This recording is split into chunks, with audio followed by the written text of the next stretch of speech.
Our bodies can be the greatest gauges to what we need to shift in our mind, in our emotions. Because when we really think about it, we are only using these bodies temporarily to experience this planet.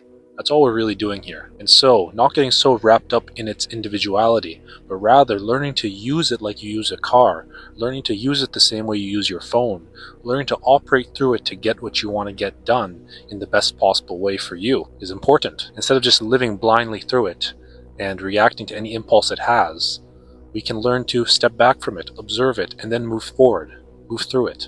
And in that way, when something happens to the body, when things begin to arise in the body, pains or aches, or just different feelings and sensations, we can observe them the same way a mechanic would observe the car.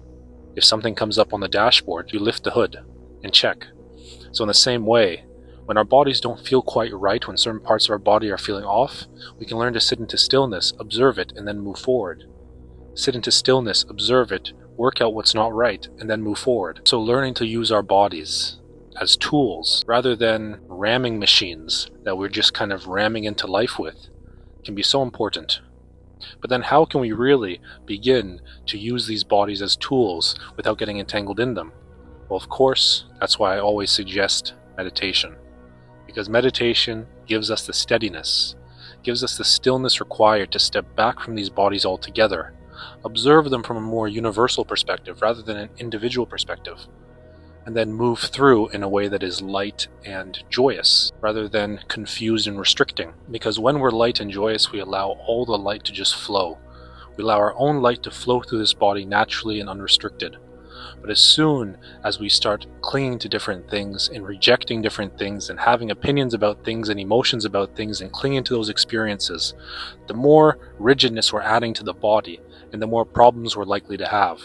But if we're able to experience this body just as a flowing of light coming through the cells, and we're just experiencing that, and if we can learn to step back into stillness, we'll be able to look at our body, look at our mind, look at our emotions and say, okay, what's stagnant here?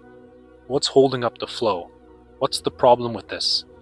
And then we can just naturally, intuitively, in silence, we can, okay, step back, let it go, and move forward. This might sound like a very abstract idea, but if we just understand that we are not these bodies, and that when we leave these bodies, we leave them here, we can begin to understand that, okay, maybe I'm not this body, maybe I can investigate this a bit deeper.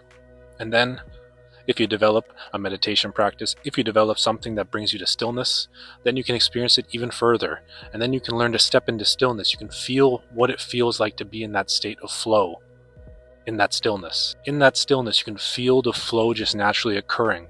And it sounds paradoxical, but it really can happen like that, where you almost step back and you let the current flow. And then you realize, that's how it feels when everything's flowing. That's when it feels when I have no resistance. But then I get out of my meditation and all this resistance comes back up. But at least you can begin to become familiar with that feeling of lacking resistance, of just letting the flow take place. So, if you wish to live a life of less restrictions, of less resistance, begin to step into stillness, and you might be able to recognize that you're just holding this body temporarily. And what you're really here to do is experience life through it. And the more you can allow the flow of light to just naturally, gently flow through, the easier and the more joyous it will be. Because a lot of our problems, at the end of the day, only come from our own individual identity. They only come because we think we're this body, mind, and emotions, so we suffer it. But recognizing that we are not this, we leave it here when we go. But in the meantime, how can I learn to drive this car? How can I learn to use this piece of wonderful, magnificent technology to experience this life, this beautiful piece of hardware? How can I use it with my own software to get the most out of it? If we can begin asking that question and exploring that into stillness, exploring that through meditation, this world will transform. But anyways, again, if you want to start using your body with more intention, try that and see if it makes a difference.